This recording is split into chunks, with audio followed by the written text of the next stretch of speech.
이 요한복음 4장의 말씀을 우리는 잘 압니다. 잘 알죠? 찬양도 종종 드리고.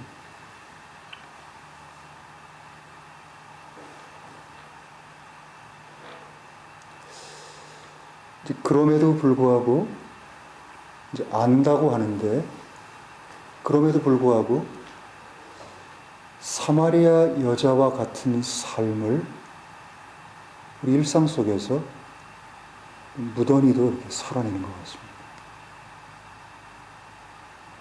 알면 안 살아야 되는데 알면서 무던히 산다는 겁니다. 그런 의미에서 우리 마음속에 새해의 첫 주일에 다시 이 말씀들을 심중하게 잘 생각하고 말씀에 깊이 마음속에 담고 물 항아리를 버려둔 채 사람에게로 달려갔던 그 사마리아 여인처럼 전혀 어떤 것도 기대하지 않고 여느 날과 똑같이 그 고되고 지치고 그리고 부끄러움 가운데서 물을 길르러 왔다가 인생에서 자기와 같은 존재가 만나리라고 한 번도 기대하지 않았던 그분, 메시아를 만나서 인생 자체가 변하던, 그래서 행복자가 되어버린 이 여자처럼 우리의 삶이 그렇게 되기를 정말 원합니다. 제가 그렇게 되기를 원하고 우리 모두가 다 그렇게 되기를 원합니다.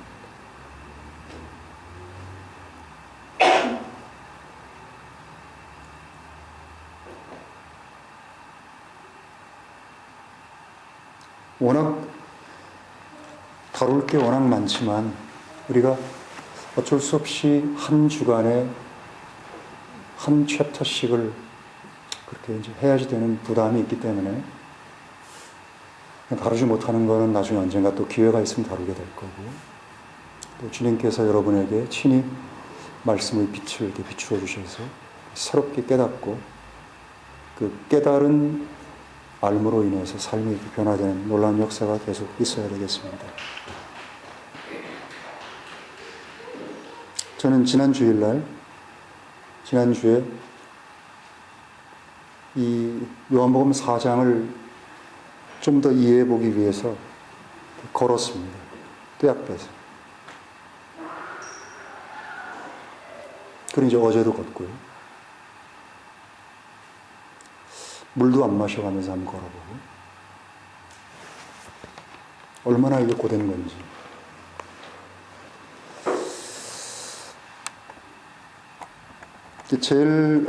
제가 이제 걸으면서 이렇게 느낀 게 어떤 건가 하면, 사람이 많이 다닌 길은 걷기가 수월합니다.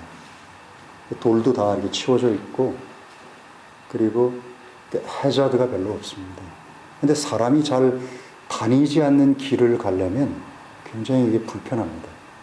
길을 헤쳐야 되고, 또 울퉁불퉁하기도 하고, 해저드가 많이 있어요. 근데 이 4장 3절하고 4절을 한번 보시면, 이 주님께서 유대아를 떠나서 갈릴리로 가시는데 4절에 중요한 말씀이 있죠. And he must needs go through Samaria. 이 어디 이제 must가 쓰여 있습니다.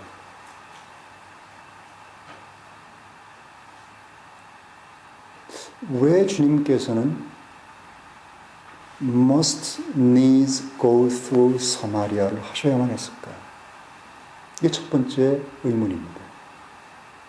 왜? 무엇 때문에? 생고생을 해가면서 그 길을 가셔야만 했을까? 왜 사마리아를 통과해 가셔야 했을까?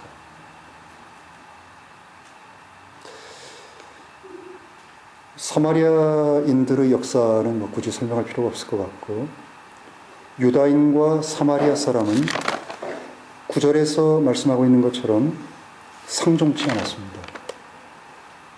유다인들은 사마리아인들을 보면 이 개, 돼지로 여겼고 사람으로 여기지 않았습니다. 그리고 자신들과 같은 한 조상을 가지고 있는 한 혈통을 받은 사람으로, 민족으로 이해하지 않았습니다. 그렇기 때문에 쳐다보는 것도 싫어하고 말은 아예 말할 거 없습니다. 말을 거는 거. 그들 근처도 안 갑니다. 재수 없어서.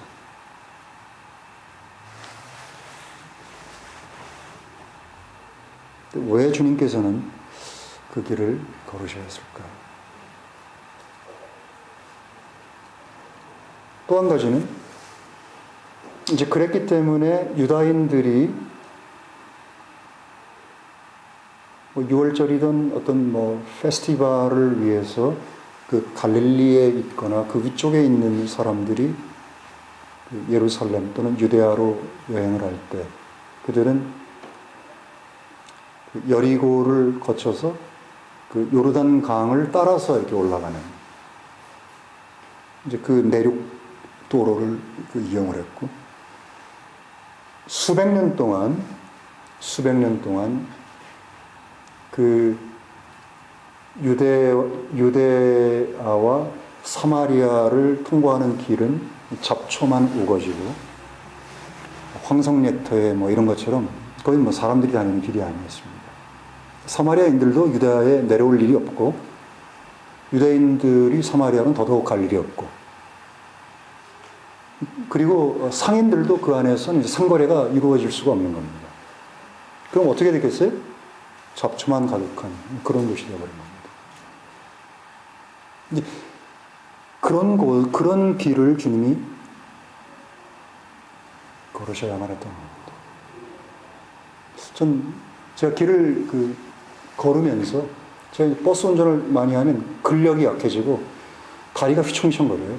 나중에 몇 시간 운전하고 내려서 이렇게 발을 탁 내디디면요. 다리가 힘이 풀려가지고 어떤 땐 긴장을 하지 않으면 넘어집니다. 그냥. 다리 힘에 이렇게 딱 조절이 잘 안 돼가지고요.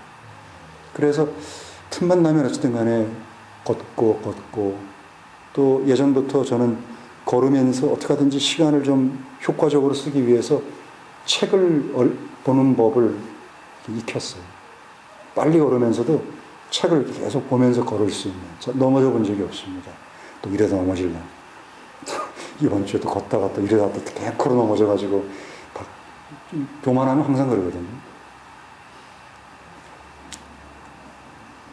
걷다 보니까 남들이 잘 안 가는 길을 가보고 싶어서 저쪽으로 가면 좀 더 좋은 경치가 있을 것 같고 그 길 가려면 신발도 단단히 매야지 되고 아니면 발을 이제 접질리고 또 길을 잘 모르거나 아니면 아주 움푹짐푹하고 그러기 때문에 어렵습니다.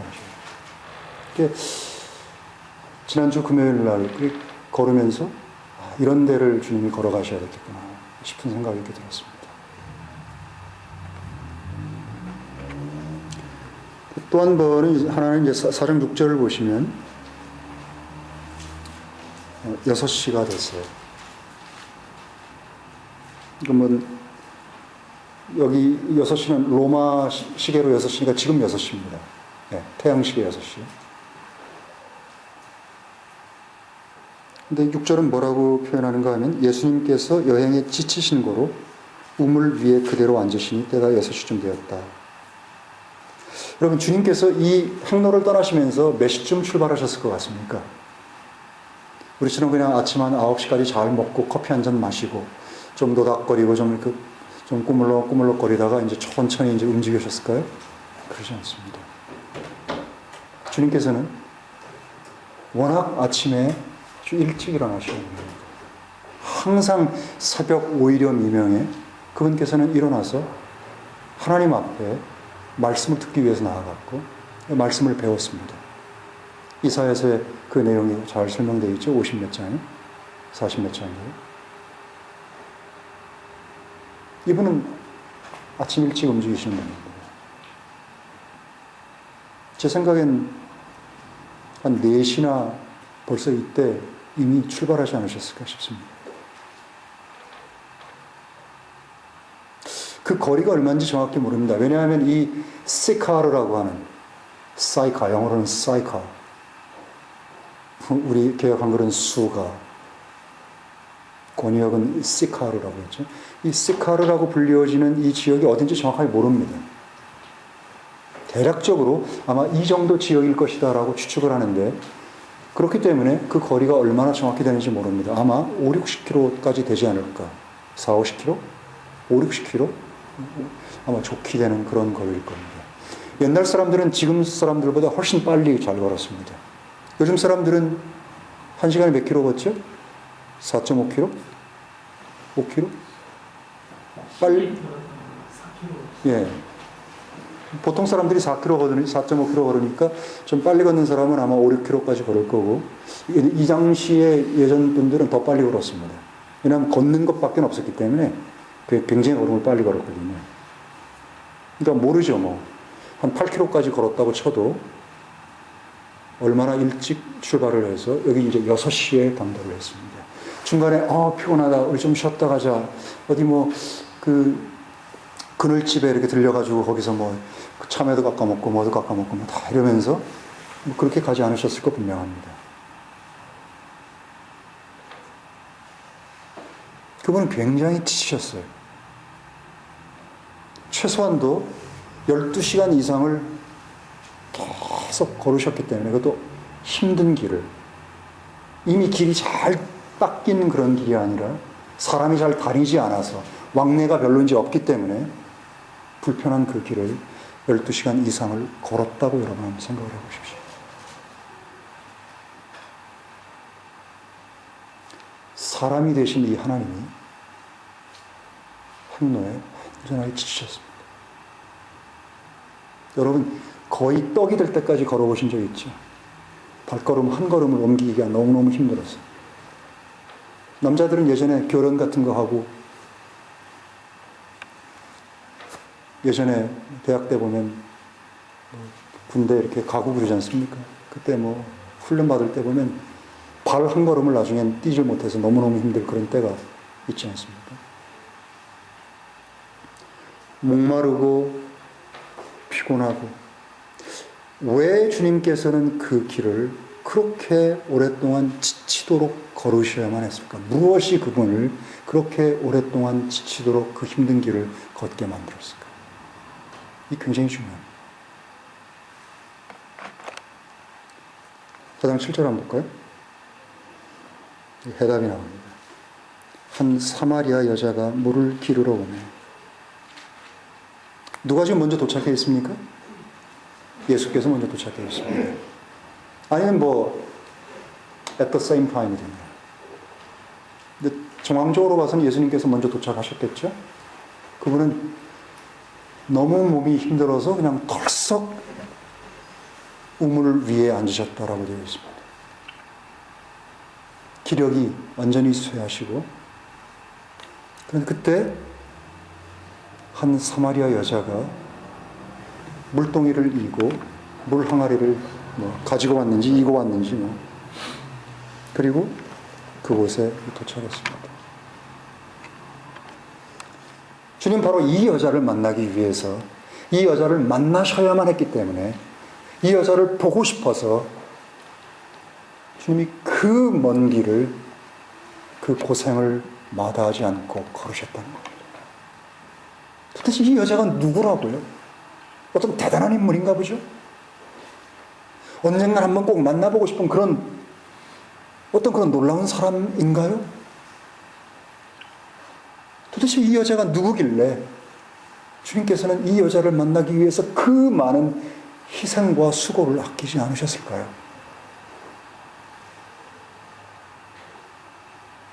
우리가 아는 것처럼 이 여자는 전혀 대단하고는 거리가 먼 여자입니다. 오히려 그 반대입니다. 이 여자는 사마리아인이고 여자입니다. 유다인들은 잘못된 가르침 때문에, 랍비들이 잘못된 가르침과 전통 때문에 여자를 사람 취급은 하지만 남자하고는 격이 완전히 다른, 남존 여비 사상이 굉장히 아주 특심했습니다. 우리 조선시대 때의 성리학으로 인한 유교 사상하고 오히려 못하면 더하면 더했지 못하지 않았을 겁니다. 근데 심지어는 그들이 드리는 감사 가운데 하나님, 내가 이 여자로 태어나지 않은 것에 대해서 감사합니다. 그런 기도가 있었다고 하니까 얼마나 이 여자로 태어난 것을, 여자인 것을, 그 여자는 사람 숫자에 안 서지 않습니까? 빵 먹이실 때 사람, 여자 숫자 사람 안 쓰잖아요. 그렇게 이제 잘못됐죠.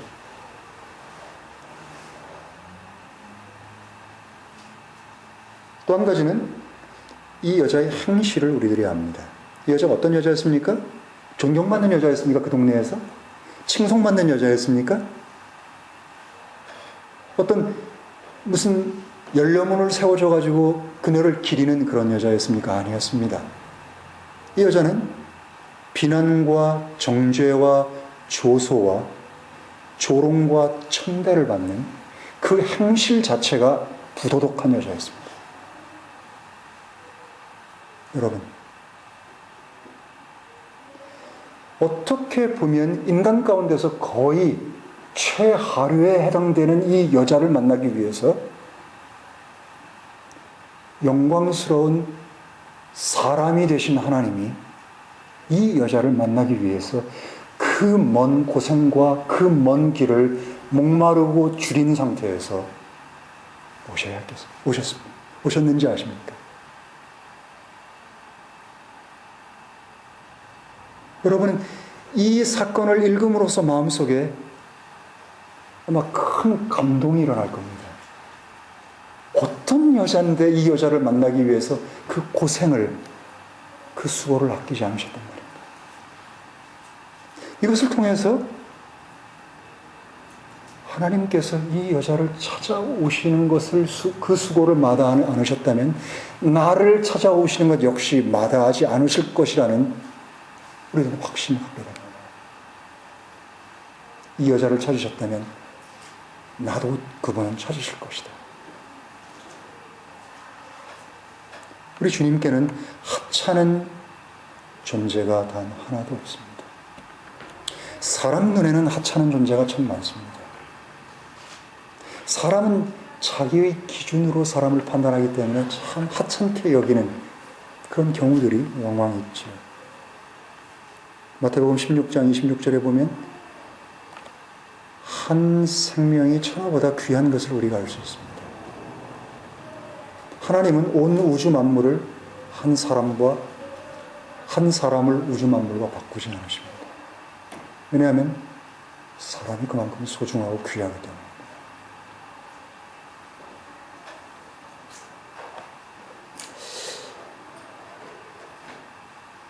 천하보다도 귀한, 주님의 눈에는 누구보다도 어떤 것보다도 귀한 한 사람. 사람들 눈에는 부도덕하고 파렴치해 보이고 보잘것없어 보이는 이 여자가 주님 눈에는 그렇지 않았다는 사실입니다. 그런데 이 한 가지 사실 때문에 주님이 찾아온 것은 아니었습니다. 저는 그렇게 봅니다. 또 다른 어떤 것이 있을까요? 이 여인은 고뇌하는 인간이었습니다. 고뇌하는 여인이었던 겁니다. 삶의 슬픔과 매일매일 생활을 해내는 그 짐, 그 무거운 짐 때문에 그녀는 고통스러워하고 자기의 태어나서 지금까지 살아온 삶에 대해서 생각해 보면서 한숨 짓고 비탄해하고 비극적인 자기의 삶. 요즘 식으로 얘기하면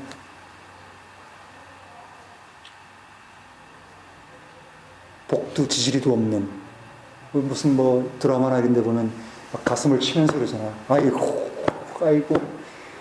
복도 지지리도 없는 년이야 나는, 이러면서 가슴 치고 그러잖아요. 자식들 막 그냥 뛰쳐나가고 그냥 남편 막 어디 가서 막 딴짓하고 막 별짓 다 하고 막 이런 거 하면요, 이 여자가 바로 그 누구보다도 가슴을 치면서 나는 참 복도 지지리도 없는 그런 여자라고 울음을 터뜨렸어요. 바로 그 여자라는 사실입니다. 그녀는 자포자기하고 자기의 삶을 한탄하고 무엇을 통해서 그렇게 할까요? 이 여인의 말을 통해서 보면 알 수 있습니다. 그리고 자기가 살아온 삶을 한마디로 딱 여기 몇 절인가에 보면요.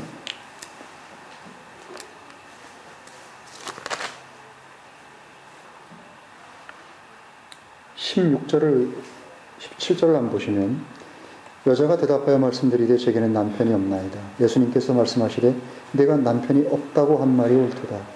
내게 남편 5이 있었고 지금 있는 자도 내 남편이 아니니 그 점에서는 내가 진실하게 말하였도다. 자, 이것이 그녀가 살아온 인생의 궤적입니다. 여러분, 남편 하나 가지고도 사는 것 자체가 사실 굉장히 고역이고 힘듭니다. 근데 지금 이게 남편 5이 있었고 지금은 요즘식으로 한 파트너의 모양입니다. 기둥서방인지 뭔지 몰라도 자, 6번째입니다. 이 한마디가 그녀의 삶 자체를 말해주고 있습니다.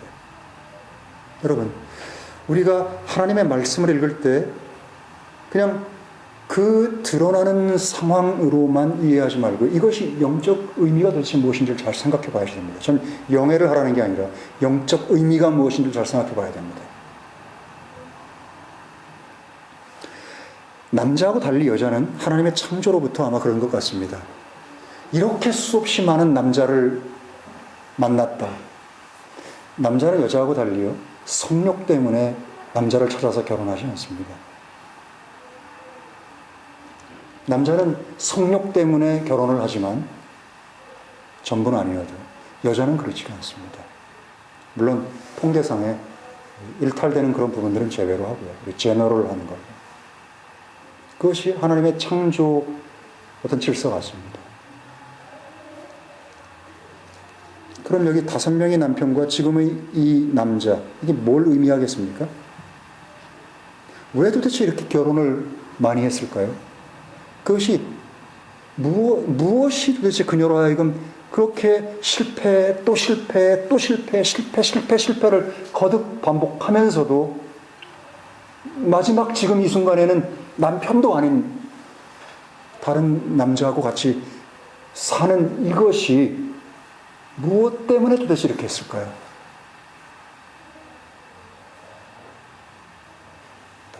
저는 그 이유가 의지할 사람이, 기댈 사람이 필요했다는 겁니다. 그녀는 기댈 사람이 필요했습니다. 자기 바람막이가 돼주고 자기가 의지하고 지탱해 줄 수 있는 어떤 그 사람이 필요했던 겁니다. 이 여자를 과부라고 설명하지 않습니다, 지금.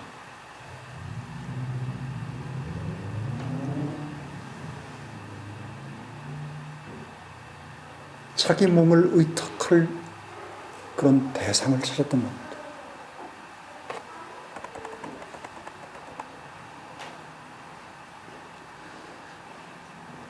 말씀을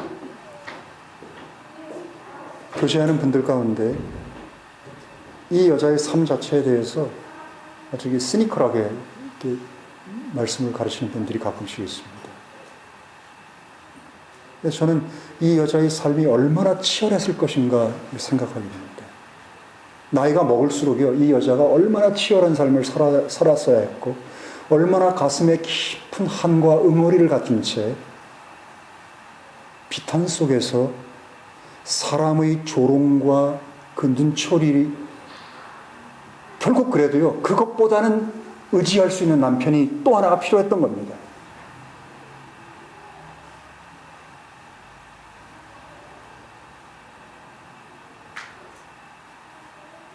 저는 그녀의 살아온 삶을 가볍게 말하고 싶지 않습니다. 그녀의 선택을 그냥 우스꽝스러운 시정 얘기거리 정도로 그냥 만들고 싶지는 않습니다. 그저 그냥 부도덕함 정도로 그냥 남편을 그냥 밥 먹듯이 갈아치우는 그런 부도덕한 여자 정도로 말하고 싶지 않습니다. 이 여자는 고뇌하는 사람이었고 너무나 보잘것없이 또 애처로운 인간의 바로 자화상이 바로 이 여인 이기입니다. 이것은 나의 모습입니다. 이것은 우리의 모습이고 내가 지금까지 걸어온 길입니다. 나는 그렇게 안 했는데 그런 얘기를 하자는 게 아닙니다. 제가 지금 비순이한테 5명의 남자를 갈아치웠다고 얘기하는 게 아니지 않습니까? 한 명도 안 갈아치웠잖아요. 근데 중요한 게 뭡니까? 하나님을 떠나서 떠난 그 빈 자리를 무엇인가로 메우고 싶어하는 그 마음속에 그 허무하고 그 빈 공간을 채우고 싶어하는 그 열망이 모든 인간 속에 깊이 들어있다는 사실입니다. 사람들은 그것을 다 무엇으로 만회하려고 합니까? 눈에 보이는 것들로 다 만회합니다. 그렇기 때문에 아주 대표적인 남편들이 있습니다. 성공이라는 남편, 돈이라는 남편, 자식이라는 남편. 여러분 바로 그런 겁니다. 부귀영화를 누리는 남편. 이게 남편입니다. 다. 무엇인가 하나님을 떠난 상태에서 그 공허를, 허물을 채우기 위해서 하나님이 아닌 사람에 의해서 만들어지거나 아니면 사람을 쫓거나 그것으로 대체하려는 욕망이 우리 안에 끝없이 있었습니다. 여러분들은 도대체 몇 명의 남편을 그동안에 갈아치웠습니까? 제가 말한 영적인 의미를 이해하십니까? 왜 사람이 죽기 살기로 공부를 합니까? 그 안에 또 다른 남편이 있을 수 있습니다. 왜 도대체 돈을 그렇게 악착같이 벌려고 합니까? 그 안에 또 숨겨놓은 남편이 있을 수 있습니다. 왜 명예와 권력에 집착하고 탐닉합니까? 여기 이 여인은 그렇게 살아갔습니다. 이것을 통해서 우리들이 한 원리를 알 수 있습니다. 우리에게는 남편이 필요하다는 사실입니다. 갈아치우는 남편이 아니라 영원히 그분의 품에서 그분과 하나가 될 수 있는 남편이, 그 남편이 있을 때 비로소 우리들은 안식을 누릴 수 있는 겁니다. 또 한 가지, 그녀는 고뇌하는 존재였고요. 또 한 가지 제가 이 말씀을 반복해서 읽으면서 그녀에게는 아주 간절하고 애절한 기다림이 있었습니다. 여러분은 그걸 발견했습니까? 그녀의 마음속에 한 가지 소망이 있었습니다. 자기의 꼬라지, 자기의 그 추한 모습. 지나갈 때마다 사람들이 자기를 조롱하고 아이들조차도 자기를 조롱하는 그 모습 속에서 견딜 수 없는 현실 속에서 이 여자에게는 한 가지 소원이 있었습니다. 소망이 있었어요. 그것은 종교적인 것으로 나타났습니다. 왜냐하면 종교가 지배하는 사회였기 때문입니다.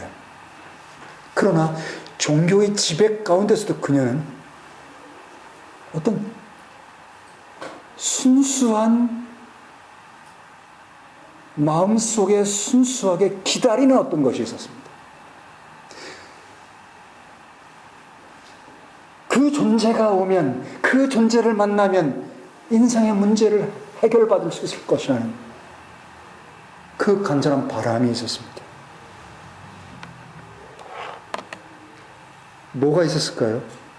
그녀의 간절함 가운데 여러 가지가 있었겠지만 첫 번째는 그녀는 하나님 앞에 경배하고 싶었습니다. 그녀는 경배가 그녀의 마음속에 항상 있었습니다.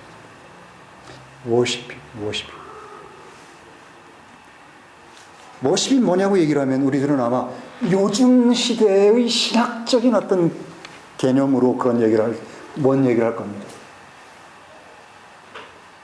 근데 저는 이 여자에게 있어서 경배는 어떤 것이었을까?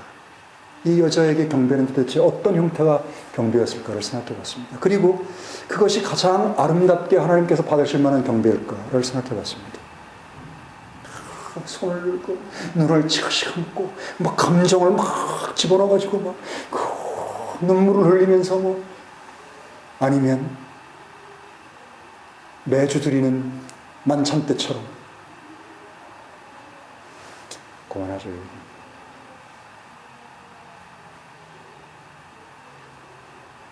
그녀가 하나님 앞에 찾아가서 할 수 있는 경배의 가장 원초적이며 아름다운 것이 뭘까요, 여러분? 저는 통곡이라고 생각합니다. 저는 통곡이, 그녀의 통곡이 하나님 앞에서 가장 순수하고 진실한 그녀의 경배라고 저는 생각합니다. 그녀는 혼자서 많이 울었을 겁니다. 울음을 참기도 많이 했을 겁니다. 눈시울이 뜨거워지는 것을, 소름이 복받치는 것을 참기 위해서 하늘도 많이 쳐다봤을 겁니다.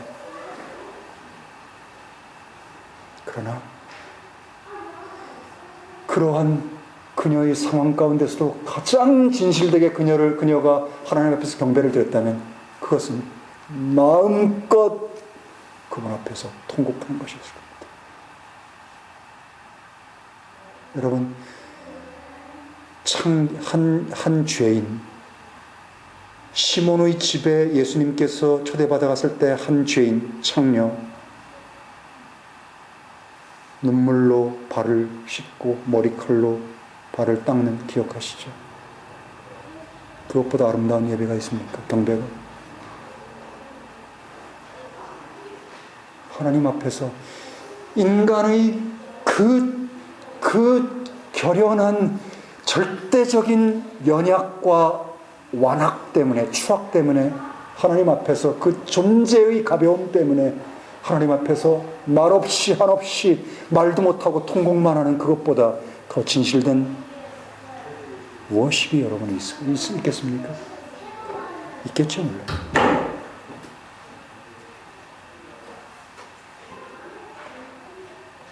그녀는 찾아가서 만나고 싶은 존재가 있었습니다. 대상이 있었습니다. 하나님이었습니다. 자신을 지으신 창조주 앞에, 그 앞에 엎드려서 무릎을 꿇고 울고 싶은 심정이 그녀 안에 가득한, 우리 안에 그게 없다면 우리는 주님을 만나기 이전에 이 여인보다는 못합니다.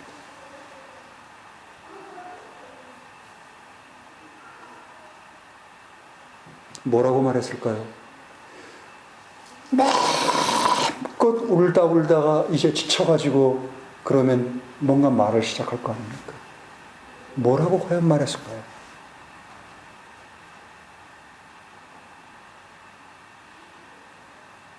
난 주님 이런 년입니다. 나조차도 내가 싫습니다.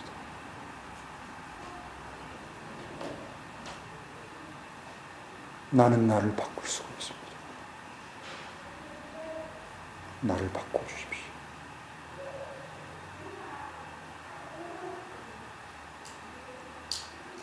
새로 시작하고 싶습니다.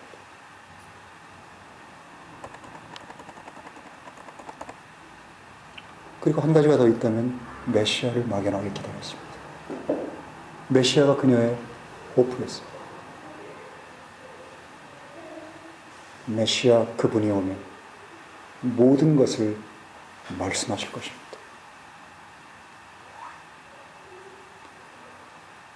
지금까지 이 사람은 이걸 말하고 저 사람은 저걸 말하고 이분은 이걸 가르치고 저분은 저걸 가르치고 수없이 많은 사람의 얘기를 귀동냥으로 들어봤을 거고 뭘 발치해서 발뒤꿈치를 올려가면서 그녀는 들어봤을 수도 있습니다. 그녀를 가까이 오지 못하게 했을 테니까.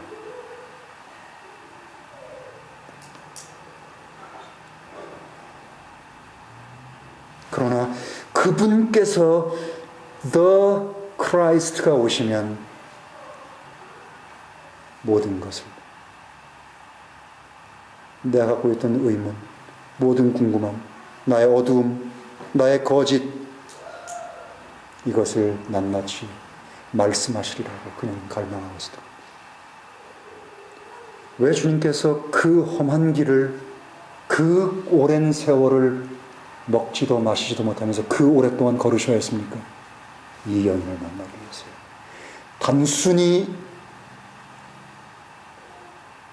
온 우주보다 귀한 한 생명이기 때문에 맞습니다. 그러나 그 안에 그녀는 고뇌하는 여인이었고, 그녀는 기다리는 여인이었습니다.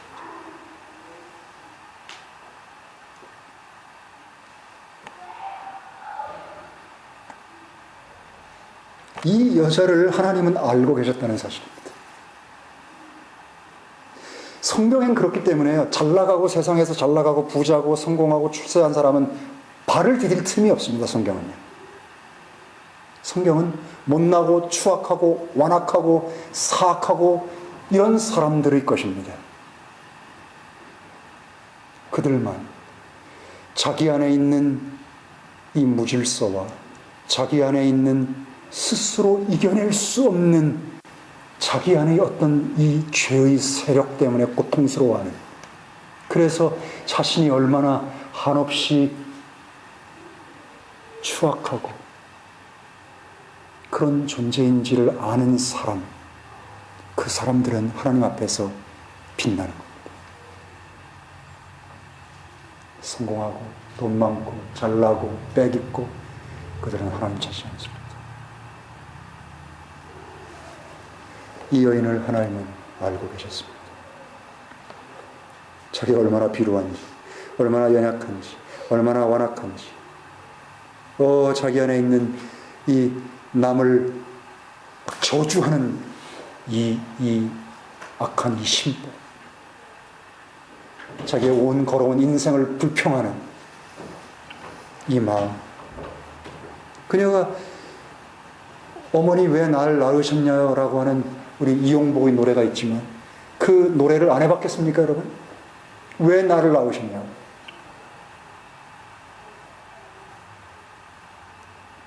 이 사람을 지금도 하나님은 알고 계시고 찾고 계시고 만나러 오시는 겁니다. 아무리 그 길이 멀고 험해도요. 역대하 18장에 하나님께서는 전심으로 자기를 찾는 그 영혼들을, 그 혼들을 찾으신다고 말씀합니다. 여러분, 그럼 어떤 방법으로 이 여인을 만나러 와서 만났군, 네 얼굴 봤네, 물 한 잔 마실게, 그리고 주님이 가셨다면 만나러 온 걸로 끝났겠지만 주님이 만나러 오신 건 이유가 있습니다. 왜요? 이 고통스러워하면서 기다린 이 여인을 구원하기 위해서입니다. 해답을 주기 위해서입니다. 이 해답이 어떻게 제시되고 있습니까? 4장은 지금 대화를 나누고 있는 장소, 이 장소가 굉장히 중요합니다. 어디입니까? 우물입니다. 우물은 물이 있습니다. 물을 기르러 오는 것이 우물입니다. 물로서 주님께서는 해답, 어떻게 이 여인을 그리고 사람을 구원하시는지 그 방법을 설명하고 있습니다. 그걸 한번 볼까요? 10절을 한번 보십시오.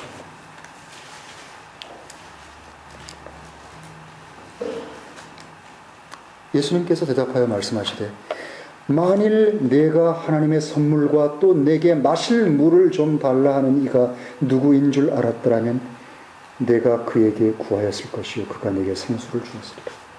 이게 바로 방법에 대한 대답입니다. 여기는 중요한 단어가 3가지가 나옵니다. 하나는 하나님의 선물이 나옵니다. The gift of God. 또 한 가지는 내게 말하는 이라고 하는 한 사람이 나옵니다. 그리고 맨 마지막에 living water라고 하는 생수가 나옵니다. 생수를 그녀는 즉시 알아들었습니다. 생수? living water? 죽은 물이 아닌 산물?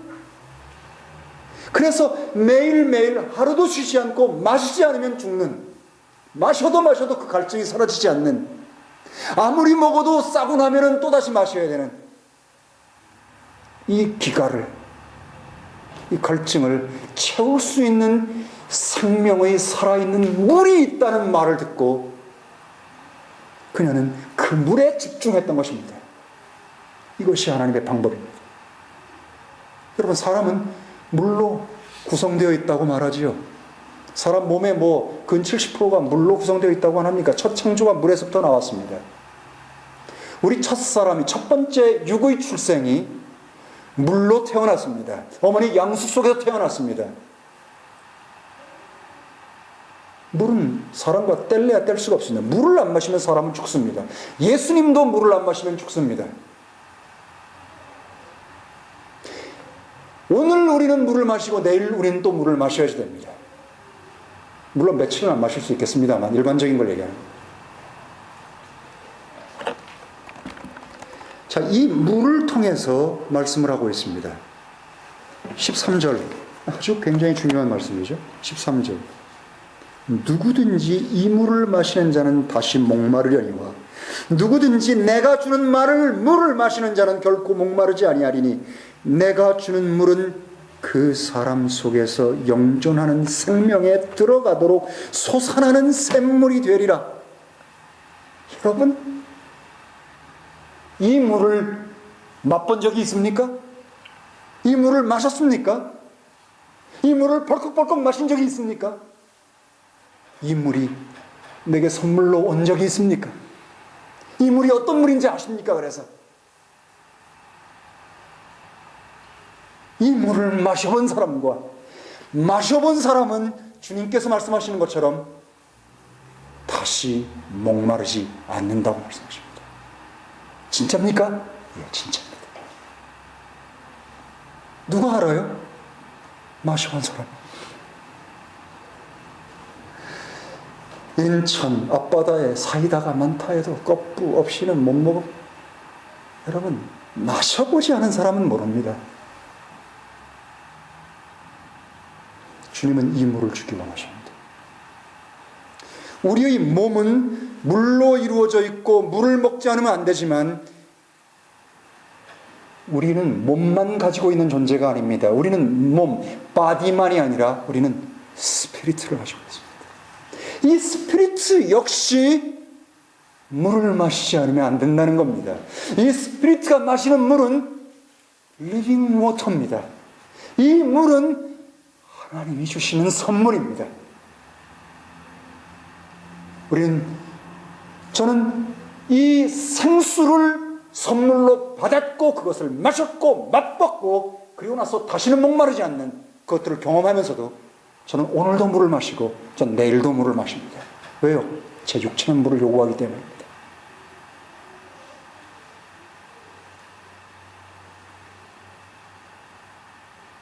이걸 도대체 어떻게 설명할 수 있겠습니까? 영존하는 생명 속으로 들어가도록 솟아나는 샘물이 우리 속에 하나님의 선물에 의해서 생기게 되는데 이것은 바로 내게 물 좀 달라 하는 그가 주는 것이라는 겁니다. 그에게 가면 그것을 얻을 수 있고 받을 수 있습니다. 누가요? 사마리아 여인처럼 이 매일매일 깃는 물로 인해서 고역스러워하고 자신의 버려진 남편을 끝까지 찾아서 1명, 2명, 3명, 4명, 5명으로도 만족되지 않아서 그 빈 공간을 채울 수 없어서 오직 하나님 이외에는 채워줄 수 없는 그 빈 공간을 아무리 세상에 속한 것들로 채우려고 해도 채워지지 않아서 인생의 즐거움과 슬픔 때문에 고뇌하는 이 여인과 같은 여인에게 주님은 리빙 워터를 주신다는 겁니다. 여러분, 진리는 치열한 겁니다. 치열하지 않은데 저절로 오지 않습니다. 어느 날 갔더니 갑자기 예수가 믿어졌어요. 전 믿지 않습니다. 그런 말이에요. 제가 이 대학생 청년사역 할 때 대학생 중에 그렇게 뺀질거리면서 안 믿는 정도가 아닙니다. 그냥 날라리예요. 완전 날라리요. 드러난 날라리. 그런데 어느 날요, 어느 교회 갔다 어떻게 방언을 한대요. 막 샤 하면서 저 어쩌고 저쩌고 막 아무리 얘기를 해도 예수를 안 믿어요. 예수는 그냥 하나님도 안 믿어요.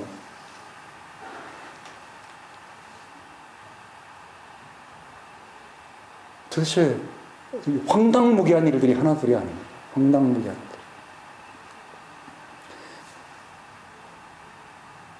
진리는 치열합니다. 여러분이 이 세상에서 가장 치열하게 무엇인가를 얻기 위해서 애쓰는 것, 그것보다도 치열한 것, 그게 진리를 얻는 겁니다. 진리를 얻기 위해서는 치열합니다. 자기 목숨까지도 담보로 내놓을 수 있을 만큼 벼랑 끝까지 서지 않으면요, 자기의 철저한 무기력과 타락된 이 죄성 때문에 절절히 괴로워하고 숨쉬는 것도 힘들어하고요, 자기 안에 살고 있는 이 괴물 때문에 그냥 어느 날 했더니 예수님 믿어지고 난 행복해요. 뭔지 모르겠어요. 그렇게 믿어집니다.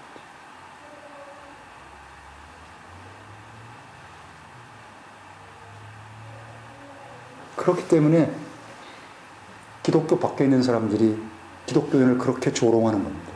우습게 여기고. 공산당하고 예수쟁이들은 입만 살아갖고 입만 갖고 떠들고 그런 거예요. 온통 주님이 욕만 남는 겁니다.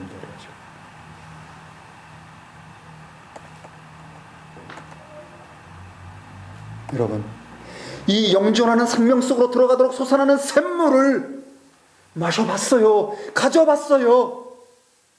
이 영에 속한 체험을 해보셨냐는 거예요. 내 안에서 이 삶은 고되고 이 삶은 이 질퍽거리면서 여전히 고통과 그런 가운데 있어도요, 이 안에 들어온 그 샘물 하나가 그것들을 이겨내면서 솟아나는, 언제 어느 때라도 그분을 향해서 그분 나에게 그 영존한 생물을 주신 그분만 생각하면 이것들로부터 극복되고 이겨나갈 수 있는 새로운 힘이 나는, 어떻게 옵니까? 그 예수 그리스도 그분이 바로 메시아라는 사실을 믿는 것에서 온 겁니다. 모든 것은 믿음에서 옵니다. 여기서는 정확히 엄밀하게 뭘 믿습니까? 그분의 말씀을 믿은 겁니다. 말씀이 그분이거든요. 태초가 아니지만 시작에 말씀이 계셨습니다. 이 말씀이 하나님과 함께 계셨고 이 말씀이 곧 하나님이십니다. 말씀이 믿어지면, 말씀이 살아 움직여서 내 안에 들어와서 역사하면 그분이 누군지를 알게 됩니다. 아무리 설명해도, 아무리 차트를 갖다 놓고 막대기를 그려가며 3단 논법과 모든 이 세상의 모든 학문을 다 동원해도요, 할 수 있지만 그걸로 되는 게 아닙니다. 어느 날 내 마음에 하나님의 선물인, 이 생수의 근원인, 이 영존하는 생명 속으로 들어가게 하는 그 솟아나는 그 선물이 내 안에 들어온 것을 발견하고, 여러분, 남편을 만들려고 껄떡거리지 않습니다. 어떻게든지 간에 또 다른 남편 하나를 찾아가지고 누가 의지할 만한 또 존재가 있나, 그거 그만두게 됩니다. 거듭나신 분, 내게 이 샘물이 솟아났던 그 순간을 기억하십시오. 이 믿음을 나에게 선물로 주신 분을 기억하십시오. 그리고 Rejoice in the Lord always. 왜요? 모든 것은 이미 다 완성됐습니다. 우리는 이미 완성된 것을 시간 안에서 이루어갈 뿐입니다. 그러나 이 물을 아무나 마실 수 없다고 제가 이미 말씀드렸죠. 아무나 못 마십니다. 이 질문에 마주쳐보고 이 질문에 대해서 솔직하게 답해보기 전까지입니다. 어떤 질문이요? 네 남편을 데려오라. 그 물 달라 그러는 겁니다. 주님께서 뭐라 그래요? 네 남편을 데려오라. 여러분, 이건 완전히 딴 얘기입니다. 왜 그렇게 하셨을까요? 거기가 핵심이 거기에 있기 때문입니다. 이 샘물을 내가 주고 싶어도요, 이 샘물을 받을 수 있으려면 남편을 데려오는 것이 필요한 겁니다. 주님 물으십니다. 남편 없는데요. 사실 이 여자는 좀 더 정확하게 얘기하려면 저는 남편 5이 있었지만, 그리고 지금도 다른 남자와 같이 살고 있지만 남편이 아닙니다. 이렇게 답했어야 됐는데 누군지 모르니까 너무너무 쪽팔렸거든요. 그러니까 뭐라고 답했습니까? 전 남편이 없습니다. 주님이 친절하게 뭐라 그래요? 네가 남편 5이 있었고 지금 사는 것도 이지만 남편이 아니니까 남편이 아니라고 말하는 건 맞다. 완전히 그녀의 완전히 속까지 다 싹싹 발가벗겨가지고 하나님 앞에 세운 겁니다. 너무너무 부끄러운 그 상태에서 그 상태까지 여러분 가야 됩니다. 하나님 앞에 있는 모습 그대로 내가 이게 나의 모습이라는 것을 신하는 그 발가벗겨짐이 우리 안에서 있지 않은 겁니다. 결국은요, 회개가 그만큼 없으면요, 거듭난 것 같아도 나중에는 결국은 시들부들하거나 아니면 딴 길로 가는 겁니다. 이게 사실은요, 어떻게든지 간에 일찍 거듭나게 하려고 막 그냥 너 막 죄인이야, 막 너 죄인이야, 막 이렇게 할 필요가 사실 별로 없습니다. 그저 사람 속에 들어있는 그것들을요, 분명히 지적해 줄 때 정확하게 지적을 해주고, 그것들을 듣고 나중에 살면서 그것들을 부딪히고 막 이걸로 인해서요, 자기가 자기의 실존과 싸우기 시작하는 그 순간부터요, 철이 들고 싸우기 시작할 때 그 안에서 전쟁이 벌어질 때요, 그 말씀들이 전부 다 일하기 시작합니다. 그래서 인격적으로 자기가 얼마나 부족한 존재인지를 깨닫고요, 하나님 앞에 발가벗겨짐을 당해야만 비로소 그분을 볼 수 있게 되는 겁니다.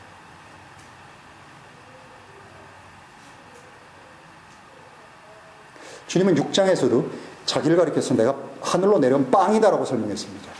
다 비유를 설명하십니다. 여기서는 자기가 물을 주는 분이라고 설명을 합니다. 그리고 6장에서는 자기가 참된 음료고 영원히 목마르지 않는 참된 음료라고 말씀하십니다. 그리고 내 살을 먹고 내 피를 마시지 않으면 영생을 얻을 수 없다고 가르치십니다. 도대체 어떻게 그게 가능합니까? 주님을 먹어야 된답니다. 주님을 마셔야 됩니다. 주님은 지금 이걸 비유적으로 설명하고 있는 겁니다. 어떻게 해요? 나를 받아들이지 않으면, 내가 이 속으로 들어가지 않으면 안 된다. 어떻게 들어갑니까? 한 가지 방법밖에 없습니다. 성령께서 이 말씀을 듣고 읽고 묵상하고 말씀을 매달릴 때 성령께서 그 말씀을 우리 눈을 뒤집어서 알아듣게 하고 깨닫게 해줄 때까지입니다. 절대로 그런 일들은 벌어지지 않습니다. 우리 안에는 거듭나신 분도 있지만 거듭나지 못하신 분들도 많습니다. 절대로 사람이 거듭나지 않으면 이 세상에 존재할 필요가 없는 사람들입니다. 존재의 목적이 제가 지난주에 뭐라 그랬습니까? 나는 거듭나기 위해 이 땅에 태어났다. 왜 육체적인 몸을 가졌습니까? 거듭나기 위해서 가졌습니다. 그 말은 뒤집어서 얘기하면, 지지난주하고 얘기하면 뭡니까? 믿음의 선택을 하기 위해서 이 땅에 우리들은 보내졌습니다. 믿음의 선택. 그 선택을 하기 위해서. 이 세상은 시험입니다. 오늘도 우리들은 시험을 당합니다. 내일도 시험을 당합니다. 다음 주에도 시험을 당합니다. 우리는 끝없이 선택합니다. 커피조차도 마시는 거 선택하죠? 테이스터스 초이스. 여러분, 금성사 하나 사는 거 가지고 10년을 선택하죠? 좌우하죠? 우리가 왜 이 세상에 삽니까? 선택을 위해서 우리를 기회를 주셨습니다. 여러분, 선택하십시오. 선택의 근거가 뭡니까? 말씀입니다. 말씀을 읽으면 성령님이 그 말씀을 사랑하게 합니다. 한 가지만 더 말씀드리고 마치죠. 이 4장 뒷부분에 보면요, 48절에 이런 말이 있습니다. 너희는 표적과 이적을 보지 않으면 믿으려 하지 아니하는도다. 50절, 예수님께서 말씀하시되 가라, 내 아들이 살아있다 하신데 살아있답니다. 그 사람이 예수님이 하신 말씀을 믿고 가더라. 여러분, 이 말입니다. 예수님의 말씀을 믿고, 예수님이 말했는데 그 말을 믿었습니다. 그리고 갔습니다. 크리스천이 되는 것, 그리고 크리스천의 삶은 다 이 말 한마디입니다. 말씀하셨는데 그 말씀이 내한테 이미 말씀하셨으니까 그렇게 됐구나. 그게 받아들여지느냐 안 지냐, 그거밖에 없습니다.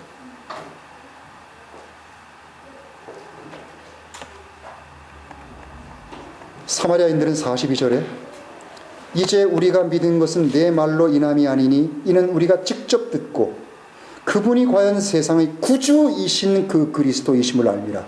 여러분, 구주라고 설명했죠. 주님께서 뭐라고 그들을 하고 이틀 동안 계시면서 설명하셨을 것 같아요. 구주를 설명하신 겁니다.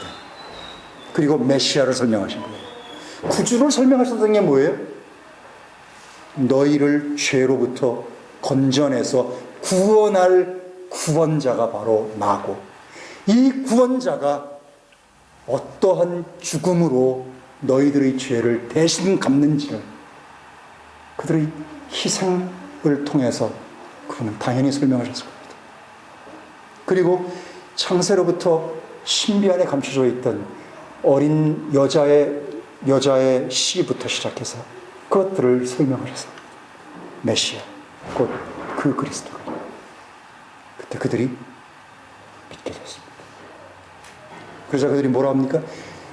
여자 네 말을 믿어서가 아니라 우리가 직접 우리 귀로 들었다는 거예요. 뭘 들어요? 말씀을.